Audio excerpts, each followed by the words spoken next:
Comment faire pour accélérer le développement de la République démocratique du Congo? Est-ce que nous pouvons parler du développement sans pourtant parler de l'économie en République démocratique du Congo? Mesdames et messieurs, voilà plusieurs questions que nous nous posons aujourd'hui, et pour y répondre, nous recevons l'honorable Loadi Aldo. Il est député provincial du Kwilu. Bonjour. Bonjour.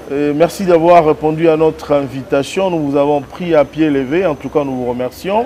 Je ne sais pas si la présentation a été complète. En une minute, si vous pouvez la compléter. En une minute, le nom, c'est Loadi Aldo. Élu de la circonscription de Gungu, oui. Du parti politique ADD, mais du regroupement ACC, qui était allié à la Mouka, et aujourd'hui dans l'Union sacrée. Merci beaucoup pour cette présentation. Honorable, la République démocratique du Congo a accédé à son indépendance. Voilà aujourd'hui plus de 60 ans. La population est en train de croître, mais les infrastructures ne suivent pas. Que peut-on faire aujourd'hui pour accélérer la reconstruction, essayer d'équilibrer, doter la population des infrastructures de base et de qualité? Merci beaucoup. Je pense que les infrastructures dans une économie, c'est plus qu'une nécessité. Parce que ce soit sur le plan économique, même dans les cas des échanges entre provinces, même en termes de garantir les échanges entre, comme je l'ai dit, entre provinces, nous sommes obligés de passer, d'avoir des infrastructures assez stables et même, je vais aller plus loin, des infrastructures modernes. Aujourd'hui, on ne peut pas parler des échanges sans toutefois avoir un bon chemin de fer. Des voies fluviales, oui. On ne peut pas parler de ça sans avoir des ports modernes.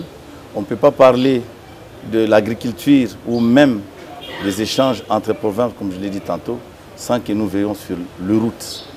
Et vous savez qu'aujourd'hui, dans notre pays, s'il y a un problème capital, un problème réel qui se pose, c'est d'abord, avant toute chose, des infrastructures qui posent un problème très sérieux. Et je pense que le gouvernement qui arrive, je n'anticipe pas, comme priorité des priorités, de mettre en place un mécanisme à la hauteur de la RDC. C'est vrai, avec tous ces retards enregistrés, si cela dépendait de vous, honorable Aldo, quelle est la priorité des priorités dans ces infrastructures dont vous faites allusion? Par où est-ce qu'on peut commencer? Moi, je pense que la priorité des priorités, ce sont les routes. Les routes des sites agricoles, parce que nous allons arriver. Parce que j'estime que la population aujourd'hui, à travers le monde et surtout pour le Congo, je crois que 80% à ce qui concerne la nourriture des Congolais et même des Africains en général, il y a les maïs, il y a les maniocs.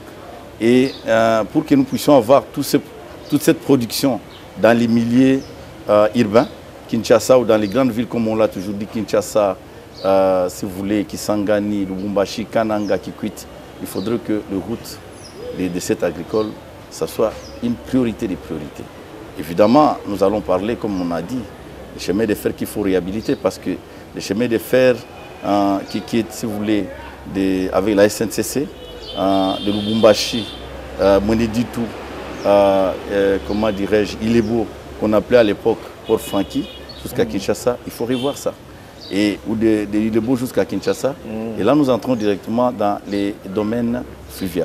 Donc, la première des priorités, il faut arranger les routes des sites agricoles, il faut arranger des routes pour permettre la communication des provinces, mais aussi il faut veiller sur la navigation.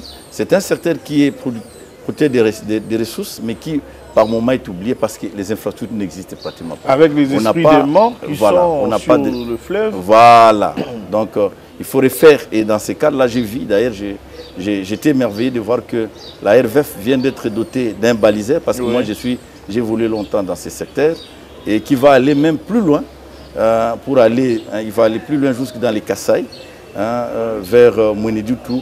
On a même cité une rivière que je connais bien, mais qui est jusqu'à un certain moment est non navigable.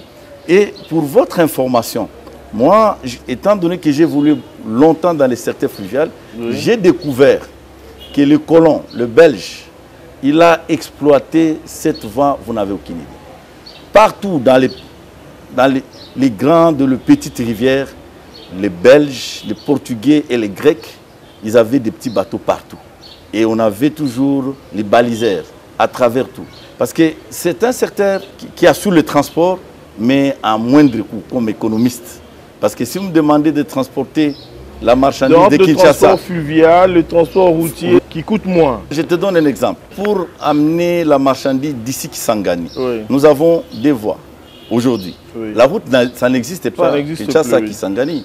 Il n'y a que aérien et il n'y a que fluvial.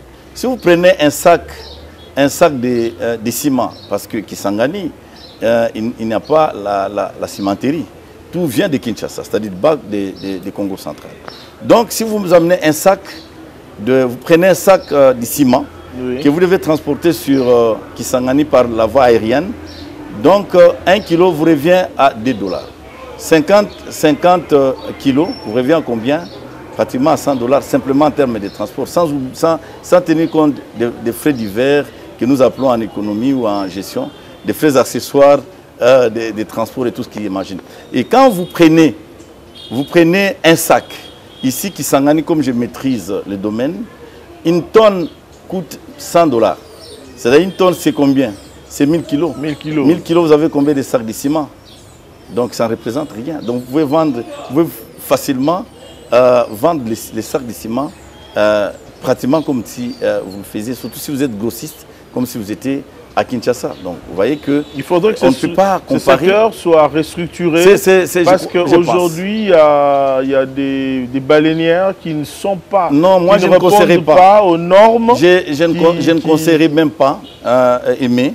Je ne conseillerais pas. D'ailleurs, si moi j'étais ministre des Transports et Communications, la première décision que je prendrais, c'est de mettre hors d'état de nuit tout ce qui est comme tous les baleinières. Non, ça ne peut pas. Ça ne peut pas répondre. Parce que d'abord, ce sont des bois. Et étant donné que notre voie fluviale n'est pas tellement balisée, et même lorsque la régie des voies fluviales prend de l'argent, c'est de l'argent qui, en réalité, ils n'ont pas de carburant, de mazout. Donc, ils font du n'importe quoi. Mais merci parce qu'ils sont appuyés par l'Union européenne, par la Banque mondiale. Mais ça demande énormément de travail. Moi, j'en sais quelque chose et j'en ai payé les pots cassés il y a de cela quelques années. Merci beaucoup. Revenons sur le secteur routier. Le chef de l'État a inauguré les sauts de moutons le 31 décembre de l'année dernière, de l'année 2020. Mais d'abord, quelle est votre lecture sur ce saut de moutons? Est-ce que ces sauts de moutons, selon vous, ont résolu le problème d'embouteillage à Kinshasa? Vous circulez à travers la capitale. Ça a résolu le problème. Ça a résolu, oui. Mais je pense que c'est quand même implice. Parce que le président Kabila, il avait quand même élargi un certain nombre de routes, en fait, ici à Kinshasa. Et lui, il complète, c'est quand même quelque chose. Bon, le pouvoir, c'est la continuité. Hein? Oui, c'est la continuité. Mais ça aide quand même, ça aide pour ne pas aller plus loin. À 100%, si on vous demandait de faire une cotation, quel est le taux des embouteillages réduit sur le 100%? Bon, sur les 100%, normalement, ici à Kinshasa, le point le plus chaud, c'est le boulevard du 30 juillet qui, vous savez que toutes les institutions sont pratiquement à Gombe, ce qui pose énormément de problèmes. Je suis content d'apprendre que le chef de l'État vient de signer des accords avec la République d'Égypte et qu'on pourra construire une bonne cité, une belle ville de l'autre côté pour que Kinshasa soit un peu désenclavé, de manière à ce qu'on ait d'autres ministères qui peuvent être à l'est, parce que n'oubliez pas, quand moi je pars par route pour aller siéger à Bandundu, mais le Kinshasa est grand, mais qui n'est pas il y a des endroits qui sont non exploités. Exactement. Chaque matin, tout le monde prend la même direction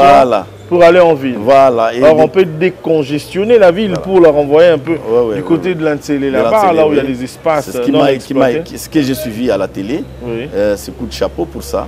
Je crois que ce sont des bonnes initiatives, mais que ça ne se limite pas seulement, se limite par les accords, mais que la concrétisation pose problème. Moi, j'ai l'appui et je pense que c'est une très belle idée. Parce que nous parlons de saut de mouton, nous venons d'enregistrer encore 2 accidents au niveau du saut des moutons de Sosimat. L'ouvrage a été vraiment endommagé. En quittant Kitambo Magasin pour aller vers la ville du côté droit, il y a un bus Esprit de Vie avec un conducteur, selon les informations en notre possession, qui était ivre, qui avait pris un verre de plus et il a endommagé l'ouvrage. Moi, sur ce point-là, vraiment, c'est une opportunité. Je te remercie de m'avoir posé cette question. Je me disais même que je devrais, dans le cadre des changements de mentalité, qu'il fallait toute une émission autour du transport, parce que le transport a beaucoup de ramifications. J'ai toujours dit que c'est un méga ministère. Vous avez les transports fluviaux, vous avez les transports aériens, ferroviaires, comme je vous l'ai dit, et routiers. Ça, ce n'est qu'un secteur. Mais ça, vous dites sur ce qui se passe sur la chaussée, maintenant avec Kitambo. Mais vous avez toujours des accidents vers l'Est, avec des avions qui sont pratiquement des épaves. Ça aussi, on doit parler. Les Congos ne méritent pas des épaves qu'on appelle des avions où en réalité c'est rien. Voilà. Donc il y a ça. Vous avez parlé des baleinières, c'est inacceptable. On ne peut pas avoir des baleinières comme moyen de transport fluvial. Donc, et pourtant, on ne manque pas de moyens pour pouvoir nous doter des bateaux comme à l'époque d'Isaïe où on parlait de MB Bandundu, parce que ce sont des choses qui ont existé dans notre pays. On a comme l'impression que c'est là. Voilà. Donc, moi, je pense que ces secteurs, les ministres et le secrétariat général des transports, surtout à Kinshasa, ils doivent veiller.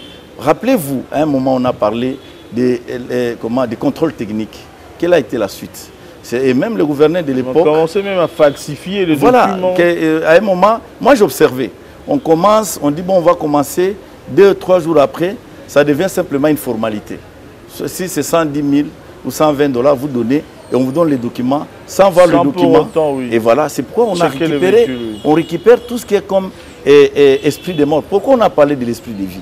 Mais est-ce qu'aujourd'hui, on peut me répondre, après qu'on ait parlé de l'esprit de vie, pourquoi nous devons encore revenir sur l'esprit des morts, des 207? Parce que l'idée était, tout le monde a été unanime à travers le gouvernement Matata, l'idée était bonne. Mais l'idée c'était quoi?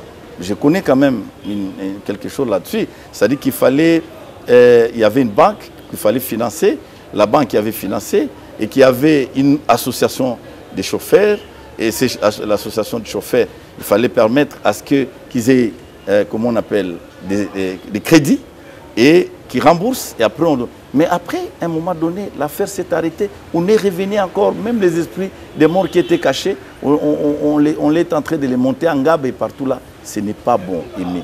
Je crois que notre pays, nous devons faire beaucoup, nous faire des sacrifices en tant que député, en tant que ministre, en tant que président de la République, faire des choses toujours dans le sens de protéger la population. Les jeunes gens à qui on remet les permis de conduire, est-ce qu'ils poursuivent le processus jusqu'à la fin? Est-ce que nous avons des écoles modernes suivies par l'hôtel de ville? Il y a un problème sérieux dans ces secteurs. Je me pose même des questions. Les ministres, les secrétaires généraux au transport et même les différents chefs de division, est-ce qu'ils veillent? Est-ce qu'ils tiennent des réunions pour réfléchir les événements qui arrivent? Et même, par exemple, sur le plan des transports aériens, est-ce qu'on fait un effort pour dire l'aéronautique? Là, je ne veux pas le dédouaner, mais il y a un problème personnel de chaque individu qui doit prendre conscience que nous avons des devoirs et des droits, que nous devons respecter et bien entretenir les ouvrages que la République est en train de doter à la population. Mais pourquoi c'est arrivé? Vous l'avez vous-même, vous avez dit. Oui. Le messier, il était ivrogne. Il était ivre. Est-ce qu'il a sérieusement endommagé l'ouvrage? Voilà. Moi, personnellement, je pense, là, je profite pour demander aussi aux autorités, c'est mon point de vue personnel, il faudrait qu'il y ait pareille situation, qu'on puisse sanctionner sévèrement, parce que l'État a déboursé beaucoup d'argent pour construire ces ouvrages. Mais aujourd'hui, c'est un civique, permettez-moi de l'appeler comme ça, parce que son comportement permet que nous puissions l'appeler comme ça, un civique. Alors, il a vraiment endommagé l'ouvrage. L'État doit encore débourser l'argent pour réparer ça pendant qu'il y a d'autres endroits où on a besoin peut-être de mettre même un peu de béton, un peu de caillasse pour essayer de boucher des trous. Il faudrait qu'on puisse... On a aussi besoin d'argent. Une personne comme ça, On prend le véhicule et on sanctionne cette personne et puis on demande des amendes. Je ne sais pas votre point de vue par rapport à ça. Moi, je l'ai toujours dit. Mais moi, ce que tu dis, c'est comme si on était ensemble avec toi. J'ai dit, l'État, c'est le pouvoir. L'autorité, on ne peut pas... C'est jouer de l'autorité établie. C'est-à-dire, il faut veiller au respect strict des normes. Qu'est-ce qui est dit en termes de code de la route? Et en plus des codes de la route, au regard de la réalité de notre pays, au regard de la réalité particulière de Kinshasa, il faut prendre des mesures. Je vais aller loin. Est-ce qu'aujourd'hui, vous voyez ce qui se passe avec ce qu'on appelle communément les Wewa, les dégâts qu'ils commettent? C'est-à-dire, ils roulent, ils n'ont pas d'immatriculation, ils n'apportent rien dans les trésors publics, mais ce sont les gens qu'on pense qu'on doit respecter. Et par moment, il ne sait même pas que tu es qui, il te gronde. Mais il tue. Ça, je dois vous informer, il tue au jour le jour. Où est l'autorité provinciale? Les ministres provinciaux des Transports, les chefs de division, le gouverneur lui-même, où se trouvent aussi les ministres des Transports. Pourquoi n'est pas réglementé?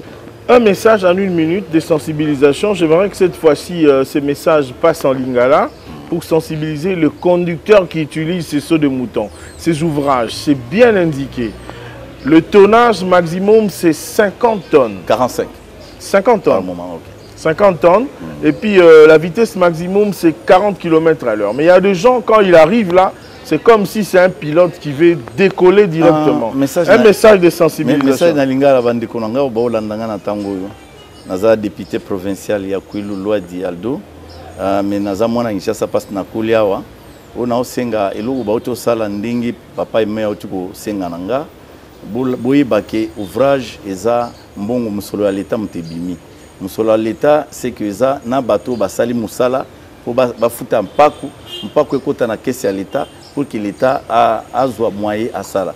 Lokola président bomoni ke ezo kota na cadre ya programme ya 100 jours ya chef de l'État. Peso bo BBC ouvrage basot muto oyo l'État bimisi musolo eza na cadre ya comment dirais-je, il y a programme, il y a 100 jours à chef de l'État, Boui Baké, comment etumbu na bino, eza soit au Koufi, au Sali au Koufi, soit Bakangio, au Fouti Amando Koti Boloko.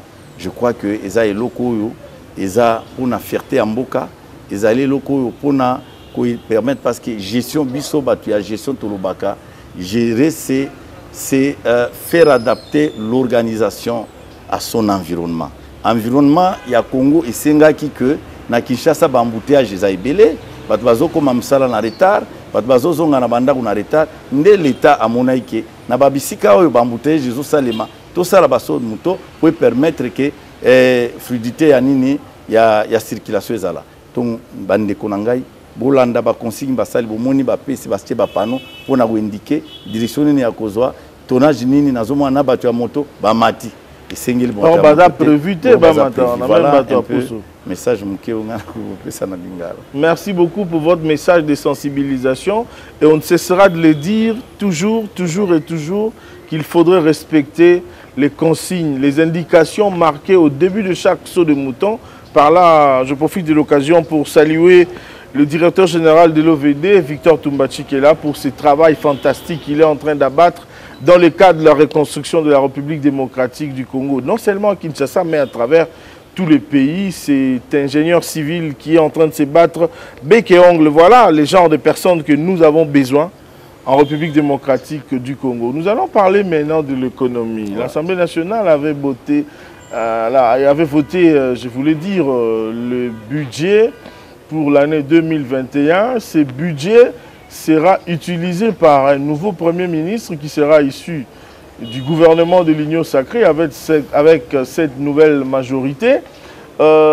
Pensez-vous que ce budget pourra répondre et résoudre le problème de la République démocratique du Congo avec ses attentes sur le plan social de la population? Vous savez, moi en tant qu'économiste, là je ne réponds vraiment pas comme député, comme économiste. Oui. Les budgets, c'est ça qui donne l'image d'un État. Quand vous prenez la République serbe du Congo, l'Angola, vous prenez le pays comme le Koweït, vous prenez les pays comme les États-Unis, quand vous regardez le volume de son budget, vous pouvez dire que voilà, le volume du budget, c'est-à-dire que quel est ce qu'on a alloué, parce que le budget, ce n'est rien d'autre que les différentes affectations. Qu'est-ce que nous allons faire? Et on vous montre comment nous allons mobiliser cet argent pour atteindre les objectifs. Il y a les objectifs, il y a les affectations, c'est-à-dire les dépenses à faire. Et d'un côté, nous avons maintenant comment nous devons les mobiliser. Bon, c'est que le gouvernement Iloukambe est parti. Vous comprenez? J'ai suivi, j'étais encore à Kinshasa, oui. Il a présenté les budgets étaient acceptés. Mais moi, je vais insérer une chose qui est plus importante. Cette chose, c'est que dans la gestion, je vous ai dit que gérer, c'est faire adapter l'organisation à son environnement. Oui. Le gouvernement qui va venir, d'abord, moi j'ai demandé que dès qu'on met ce gouvernement, parce que n'oubliez pas que ce gouvernement ne sera pas issu d'un seul FCC cash. C'est maintenant un gouvernement d'union sacrée où tout le monde arrive. Des visions différentes. Pas dans l'idée de manger, mais oui, comme ça. On le dit, la mangeoire, oui, mais l'idée de résoudre le problème à ce moment-là, de la population.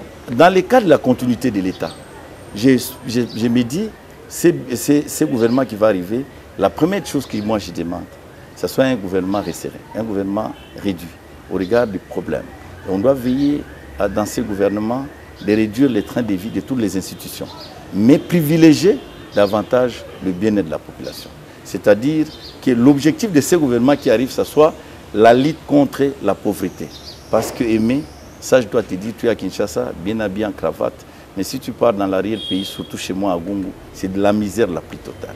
Mais tout ce monde-là qui a suivi de très près tous ces événements qui se passent, et à l'Assemblée nationale, et au Sénat, l'idée c'est quoi? C'est de dire que voilà, le président de la République nous a promis. Il nous a promis le monde de merveille. Hein? Voilà. Il a emballé, comme je l'ai dit, un terme que j'étudie, il a emballé tout le monde et tout le monde est venu vers lui. Nous également, la CC, nous sommes en train de l'accompagner. Donc, avec nos 9 députés provinciaux, avec nos 5 députés nationaux et notre sénateur, le président Jean-Philbert Mabaya, ensemble, nous allons l'accompagner. Mais nous disons, nous, pour continuer à l'accompagner et rester constant avec lui, nous devons voir nos populations, à travers le Congo, que les routes soient rangées, qu'il y ait, comment dirais-je, comme tu as parlé, des infrastructures d'abord qui sont pratiquement quasi inexistantes à travers toute la République. Pas de ponts, pas des écoles. Quand je montre certaines images qui me parviennent chez moi, de quelle manière les enfants, c'est triste. Mais paradoxalement, c'est la province qui a aidé le Premier ministre. Je m'excuse pour en parler, parce que des fois quand je reviens sur là, ça me fait très mal.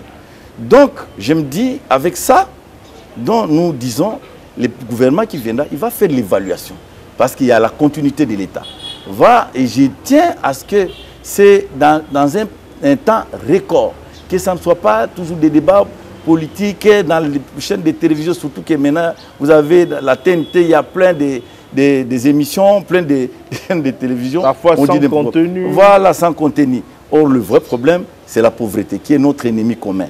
Et comme c'est la pauvreté qui est notre ennemi commun, le plus tôt possible, qu'un gouvernement soit mis sur pied et qu'on puisse voir quelles sont les priorités.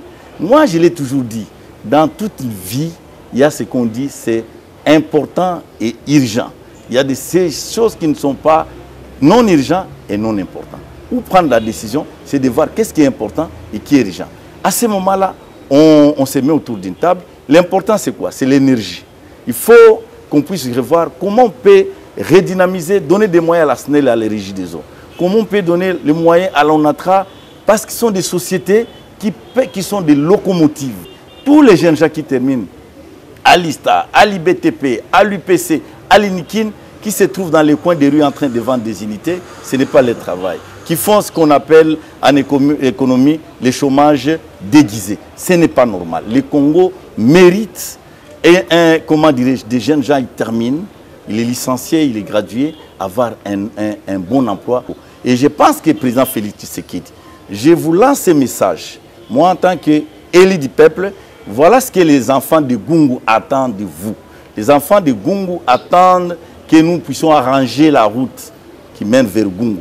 Qu'on arrange la route et continuer. Nous sommes maintenant à la route comme nous sommes dans les infrastructures.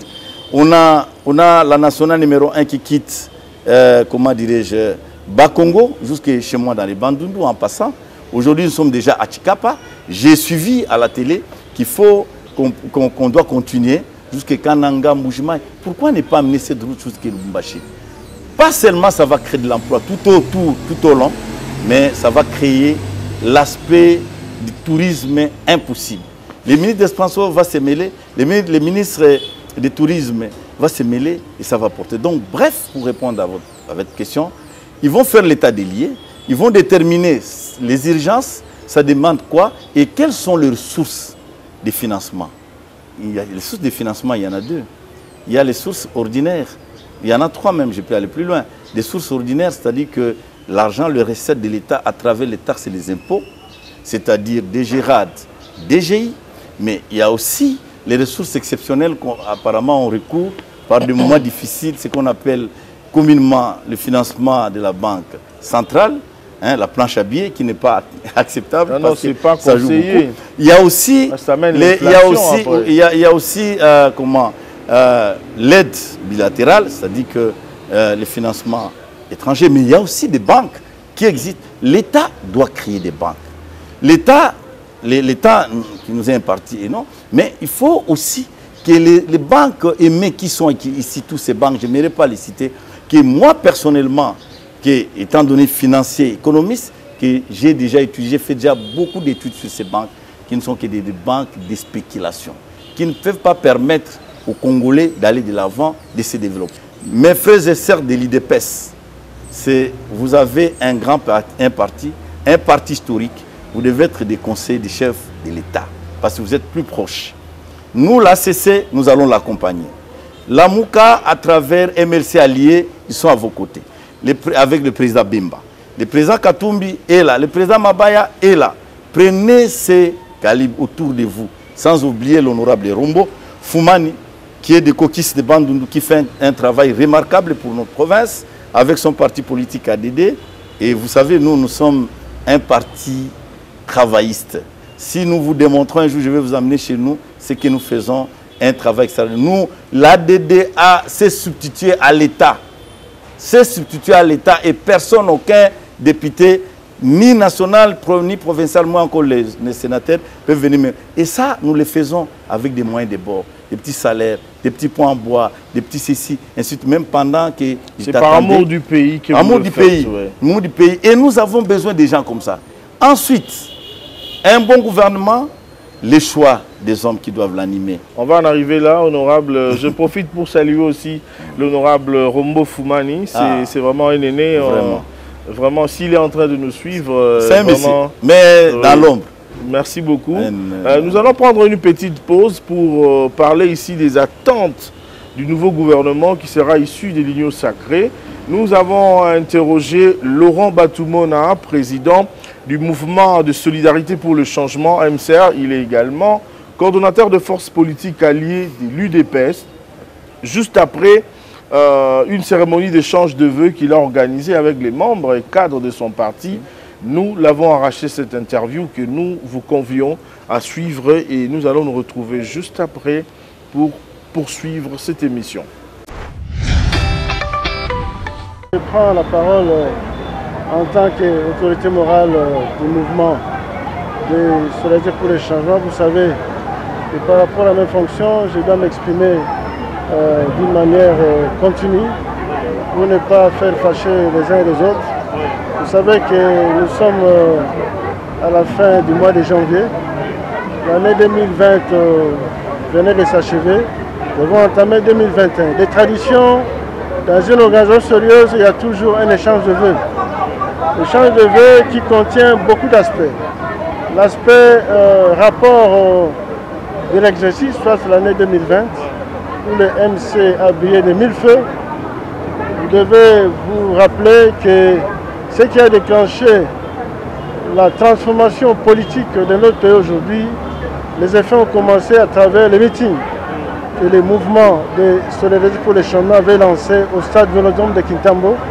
Nous étions avec le pasteur Skitengeyesu, il avait annoncé les 24 vérités qui faisaient que notre pays était bloqué, il y avait des blocages partout, on ne pouvait pas avancer. Et c'était l'annonce de la dislocation du mariage FCC Cash, qui s'est poursuivi par des consultations et enfin par l'annonce que le chef de l'État avait consacrée sur l'union sacrée pour la nation. L'union sacrée prend corps à travers les changements qui ont été opérés au niveau de l'Assemblée nationale où l'équipe Mabunda est partie, à travers le départ de son excellence le Premier ministre et son gouvernement qui seront bientôt notifiés, à travers le bureau définitif qui va avoir lieu la semaine prochaine. Nous notons qu'avec succès, le bureau d'âge a travaillé, sans oublier certaines personnalités qui ont travaillé dans l'ombre. Nous sommes en train d'observer une transformation politique, c'est-à-dire la charpente politique du pays est en train de subir de modifications profondes qui permettront qu'avec le gouvernement de l'Union sacrée, le président pourra avoir la position confortable pour rendre opérationnelle sa vision qui a été annoncée lors de sa candidature comme président de la République. Aujourd'hui, le président, 2 ans, nous avons tourné en rond, et je l'avais annoncé au Palais de la Nation et ça suffisait. Il fallait que cette mutation puisse avoir lieu, ces choses faites, et nous pensons que cette année 2021 va apporter beaucoup de succès pour le bien-être du peuple congolais. Comme nous l'avons dit, que le MC priorité, c'est le social. Le social, c'est l'eau. L'électricité, la route, les écoles, les hôpitaux, les médicaments, les salaires, les fonctionnaires, ainsi de suite. Bon, en tant que MC, nous préparons les élections de 2023. Nous pensons que ces partenaires-là, comme je l'ai dit, ce ne sont pas des partis des malades, ce sont des partis qui ont des racines. Fait que nous allons d'abord accompagner la vision du chef de l'État et plus tard, pourquoi pas conquérir beaucoup de sièges au niveau provincial, au niveau national, des gouverneurs, des sénateurs. Et faire réussir que le président Félix soit reconduit pour le mandat 2023-2028. Nalingala nalobi ke organisation nyonso, structure nyonso place ezali basalaka bilan. Sasali bilan ya 2020. Bilan na biso eloko motuya ezali meeting tosalaki na Vélodrome ya Kitambo. Oyo papa Kitenga Yesu azalaki. Meeting wana epesaki 24 vérités. Oyo mboka ezalaki bloqué. Meeting wana epesaki courage pour la présidence de la République. Abanda musala ya kobongisa oyo etali charpente politique.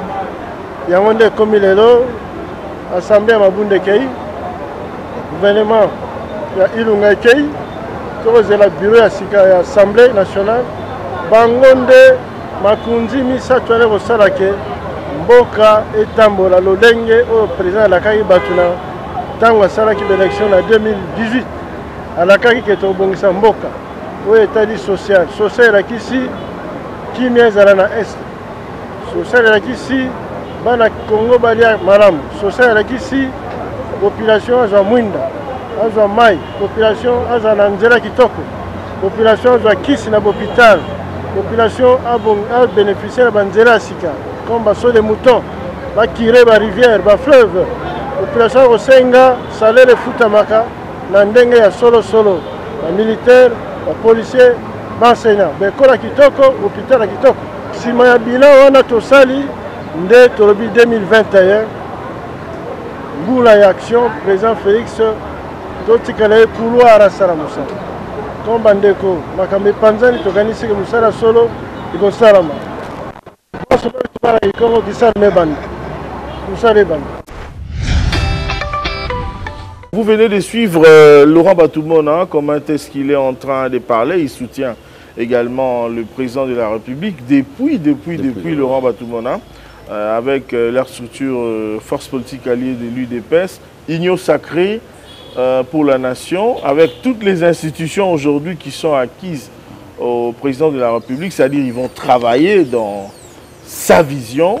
Quelle chance donnez-vous à la réussite pour répondre aux problèmes du développement, aux problèmes de la reconstruction du pays, à ce nouveau gouvernement qui sera issu de l'Union sacrée? Moi, je pense que la situation du président de la République ou le Congo actuellement, c'est pratiquement comparatif à la situation que nous avons vécue fin 90. Le président n'a pas droit à l'erreur. Le président doit veiller. Et il doit veiller pourquoi? Parce que je sais, il y a quelqu'un qui m'a même dit, mais la plupart de ces gens qui l'ont appuyé, qui lui ont même donné cette majorité, viennent des FCC. Il faut faire le tamis. Il faut faire un bon choix.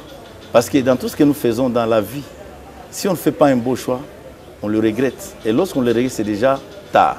Pour récupérer ce qui est arrivé, parce que maintenant, le combat, c'est la misère. C'est la pauvreté de la population. C'est des routes. Votre émission, comment elle est intitulée? Infrastructure et développement. Le développement, on peut donner des milliers de définitions. Moi, dans mon sens en tant qu'économiste, le développement, ce n'est rien, c'est le bien-être. Or, pour y arriver, ce n'est pas chose facile. Il faut d'abord mettre des ingrédients. Donc, il faut un gouvernement resserré, il faut des hommes intègres. Les hommes intègres, ils sont là. Ici, je l'ai toujours dit, tel que je parle aujourd'hui, peut-être c'est la première fois de me rencontrer, mais lorsque quelqu'un te dira, ah, mais je t'ai vu avec l'honorable loi, dit, mais c'est monsieur Lavala, il est ça. Quelqu'un peut parler d'un mauvais sens, il peut parler d'un bon sens. Donc, pour dire que les Congolais, nous connaissons. Tout ce monde qui est au Parlement, il y a de ceux-là qui étaient ministres, directeurs d'entreprise, chefs de division. C'est la plupart, la majorité, et même, je peux dire 90%. Donc, ils ont eu à gérer. Même dans le secteur privé, il n'y a pas de problème. Mais n'oubliez pas que le Congo, il est grand. Nous avons aussi la diaspora. Moi, j'ai des grands amis avec qui on a fait l'UPC ensemble, qui sont aujourd'hui des grands, comment on appelle ça, des consultants dans la Banque mondiale, Madagascar, Aimé Nouampa, Panfi, par exemple, qui vient de prendre l'avion ce matin, qui est parti. Donc, nous avons des grands hommes dans ces pays, même dans des structures. Je vois, par exemple, un président, je n'aimerais pas le citer, et il ne me connaît pas, que j'apprécie parce que c'est un économiste, ses analyses, ça m'intéresse, qui parle comment les banques doivent fonctionner, comment les choses doivent fonctionner. Mais ces gens-là, on les connaît. Si on peut avoir ces gens-là qui sont bien structurés, avec une morale, j'ai toujours insisté sur l'éthique politique. Voilà, donc des hommes intégrés existent. Mais le grand problème, il faut bien faire le choix et faire comprendre aux uns aux autres que le président doit avoir, c'est comme il a cette capacité de communication, de faire voir aux uns aux autres que ce n'est pas un gâteau. Ce n'est pas au gouvernement qu'on doit venir s'enrichir. Ce n'est pas en étant un député qu'on peut être riche. Ce n'est pas en étant ministre qu'on peut être riche. Au gouvernement, on vient pour servir la population. Et ça fait plaisir. Et moi, la prière que j'ai toujours, à chaque matin, j'ai toujours demandé à Dieu que je sois de ceux-là, de ces Congolais qui vont participer à l'émergence de ces Congos. Parce que je sais que nous avons un pays beau.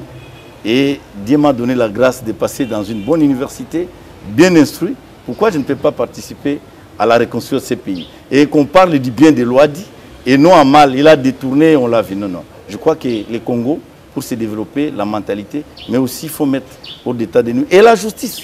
La justice ne peut pas être simplement pour contraindre les gens. Merci beaucoup, honorable. Dernière question, honorable. Le président de la République, aujourd'hui, nous enregistrons cette émission, nous sommes le 5 février. Ouais. Demain, le 6, il va prendre ses fonctions comme président de l'Union africaine.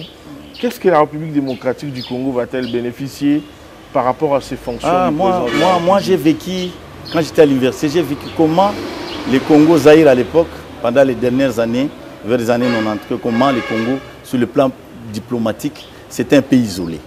Je crois que le président Kabila a fait quand même un effort et je suis content et même fier que le président Félix va prendre, ça fait la fierté de notre pays sur le plan continental et même mondial.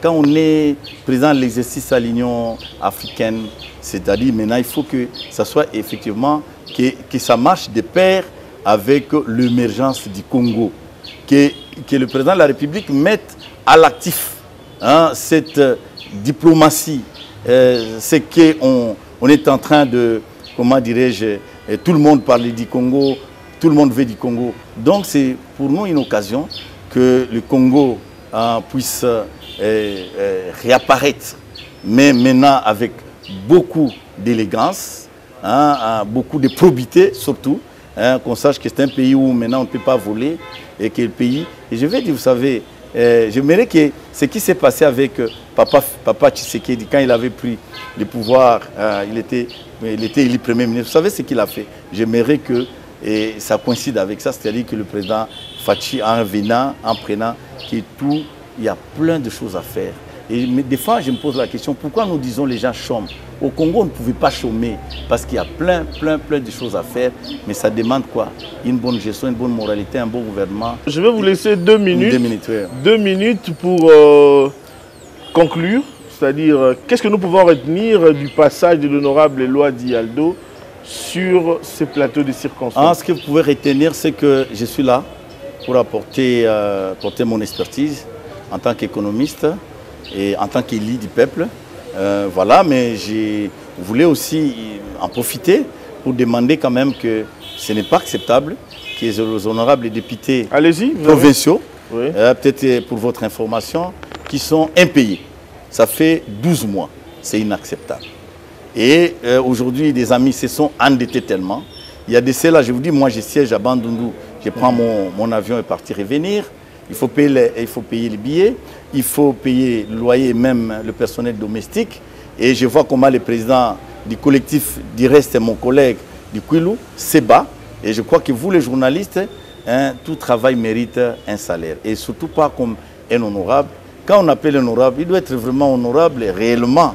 Et non honorable, mais en réalité, il est incapable de faire face à tout ce qu'il y a comme problème. Donc je demande au gouvernement qui arrive, parce qu'avec le gouvernement Ilukamba, à travers son ministre des Finances, qui a signé des documents sans les respecter, ce qui n'est pas bon, qui est inacceptable.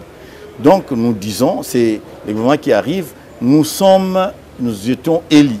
De la même manière que nos collègues du national, le Congo ou les provinces constituent un tout. Ce n'est pas seulement, ça doit partir, le développement doit partir, comment dirais-je, du sommet vers la base. Moi, je suis de ces économistes qui pensent que ce Congo, nous devons commencer par la base pour atteindre le sommet.